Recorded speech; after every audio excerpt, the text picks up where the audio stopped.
You're listening to English Go Podcast. We'll get started right after this. I'm going to be talking again about a topic related to learning English.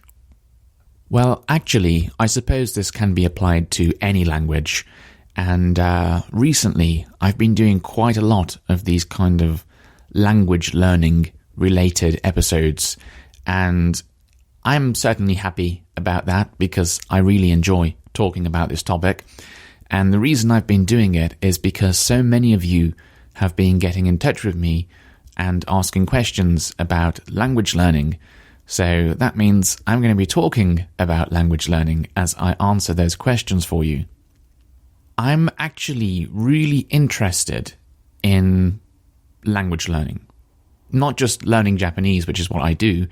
I realized that as I started to learn Japanese, I became interested in the process of learning a language.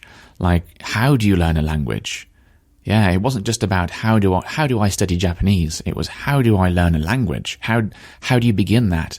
Because I'm a self-studier. I teach myself Japanese. So I suppose the first thing I should have done is learn how to teach myself Japanese. I didn't. I just picked up any textbook from a bookstore and started trying to learn and failed very badly. And it took me a long time to work out how you learn a language. And when I figured that out, studying Japanese was really easy. It took a lot of time. It's still taking time. I haven't finished, of course. But yeah, it became really easy after I'd figured that out. Anyway, today's question is from Shanice. So hello, and thanks very much for listening to this podcast. She wants to improve her English listening ability, as I'm sure you all do who are listening to this podcast. And one of the problems that she's having is exposure to English. So she lives in Turkey, and in order to get more exposure, in order to come into contact more with English, she listens to English podcasts. And she was wondering if I have any suggestions.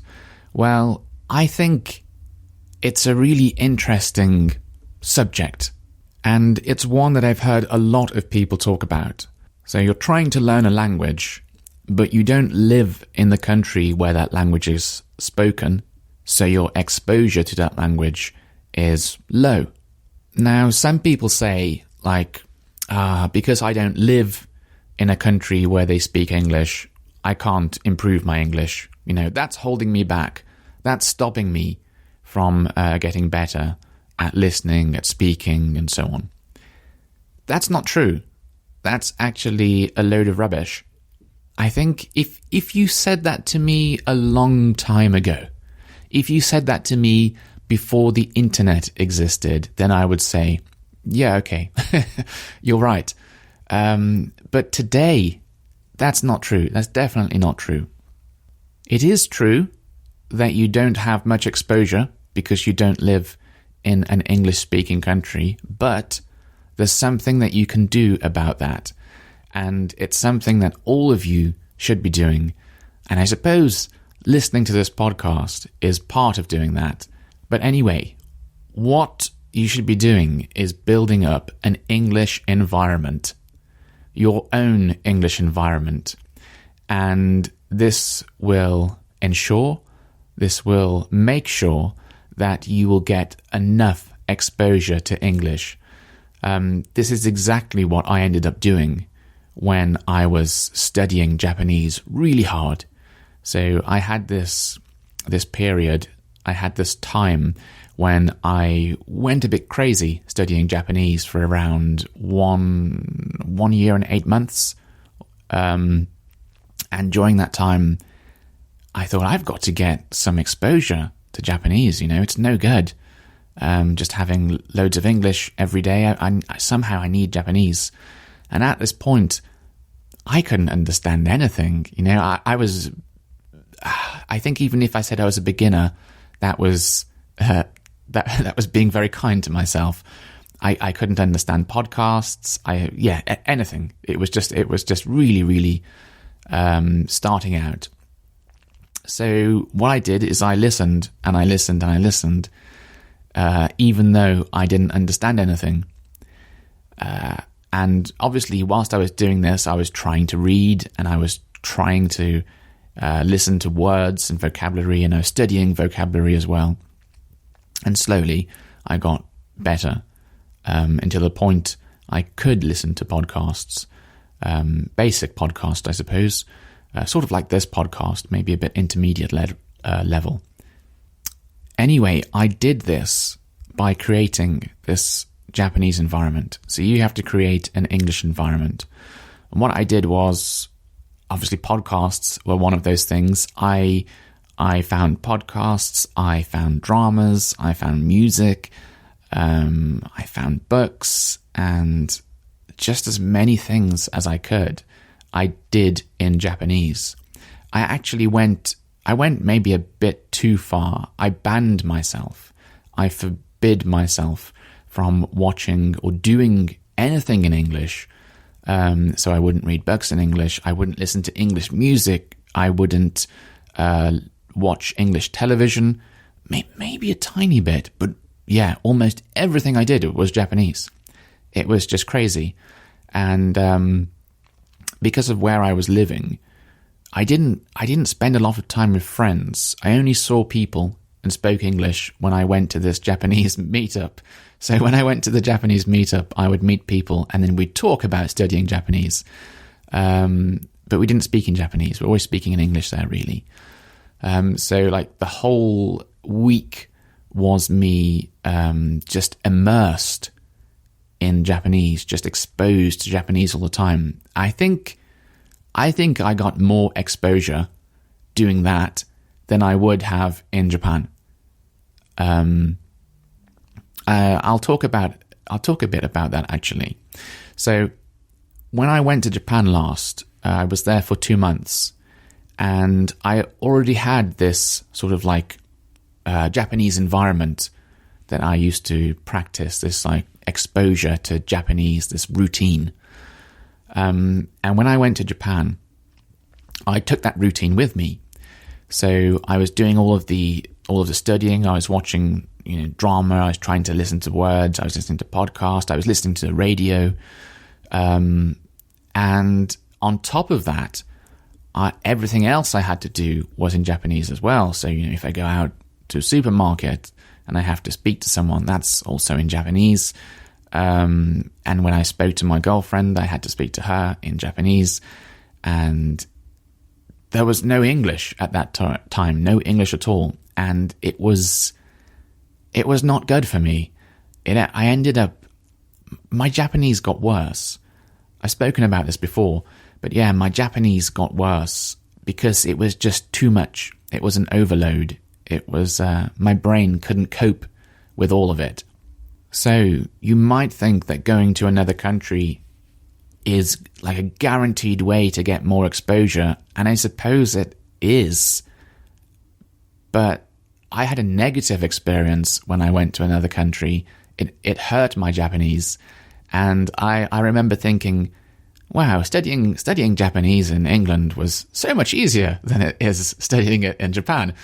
So yeah, I do think that you can study, you can create that environment, you can create that exposure for yourself. I mean, I remember I used to, even when I couldn't understand what was being said in podcasts, I would just leave the radio on all day just to get like my brain listening to the sounds of another language. And I'd listen to radio all day. I just leave it on in the background, so I wasn't really paying too much attention. But as I became better at listening, as my listening skills and my Japanese level improved, I could start listening, properly listening, not just hearing something in the background. But yeah, I would fit it into every spare moment I had. If I was traveling somewhere, I'd stop listening to music. I always listen to music when I'm traveling normally, but I stopped listening to music and I was listening to Japanese radio or Japanese podcasts instead. And like I said, I just stopped doing everything in English. So all of the stuff that I would normally enjoy doing, I just tried to convert it into Japanese instead. And that's entirely possible now, thanks to the internet. That really isn't too hard to do. I mean, for me, I live in England, so it's probably much harder than it is for you. I mean, I should imagine in your country, you can perhaps go into a bookstore and pick up a book in English. Maybe you can switch on the TV and find a program in English. Maybe you can go to a cinema and watch a film in English. I can't do any of that in Japanese in England. There are no Japanese books. There are no Japanese films. There's no Japanese music. There's no Japanese TV shows. So, I really have to search the internet. If it wasn't for the internet, I would really be in trouble, I think. But I do remember hearing about someone who was teaching themselves Japanese even before the internet was a big thing, and you couldn't really download videos or anything like that on the internet back then. It was too slow. And this person managed to rent some Japanese, I think he rented some Japanese animation videos and just watched them again and again and again because it was the only thing he could find. So he just used it many, many times, and that helped him learn Japanese. So you don't even need a lot of material. You don't need a lot of podcasts. You don't need a lot of TV shows or anything. You can just repeat the same thing over and over again. Just keep listening. And that's actually a good thing to do, especially if you listen to a podcast. So if you listen to one of my episodes and you understand 70%, and you try listening to it again, I think maybe next time you'll understand 80%, and you listen again and maybe it goes up. Maybe you can understand 90% next time. So it is good to listen to things more than once, depending on how much you understood the first time. And obviously, as your level gets better, then listening to the same thing again and again becomes really boring. It becomes more interesting to listen to new things instead. So there's a lot of sort of trying to understand yourself, trying to see what level you're at. But yes, basically, if you don't have an English environment yet, you should really be thinking about, what does my English environment look like? And maybe start collecting material, start collecting books, films, TV shows, podcasts. I don't know, have a routine where you listen to the radio. Maybe just leave an English radio station playing in the background whilst you do other tasks. Just so you've got that contact all the time, just so you've got that exposure all the time. Maybe you don't listen to, maybe you don't concentrate on it so hard, but maybe every now and again you just think, oh, let's just listen to that bit's interesting. Stuff like that really helps. So absolutely, you can create an English environment, you can create English exposure, and you don't need to live in England or another English-speaking country. You don't need to come to the UK, you don't need to go to America or Australia or New Zealand or wherever, or Canada. You can just do it at home. And I have done it. It worked. I've done it in Japan. It didn't work. Just try and build that up and try and get that going. And I'm sure it will work really well for you. And for all of you listening as well, do please think about getting an English environment sorted out, getting it done. Right, I do hope you've enjoyed that podcast, and I hope you have a lovely day today. I think I will. I'm looking out the window. It's lovely and sunny. It's cold because it's England, and winter is coming. Is it here? It doesn't feel like winter. It's been a bit warm lately, but yeah, lovely sunny day. So I am going to enjoy that now. Bye-bye. Thank you for listening to English Go Podcast. If you'd like to listen ad-free, listen to extra bonus episodes, or read the transcripts of these episodes, then please consider supporting this podcast at patreon.com/EnglishGo. Thank you.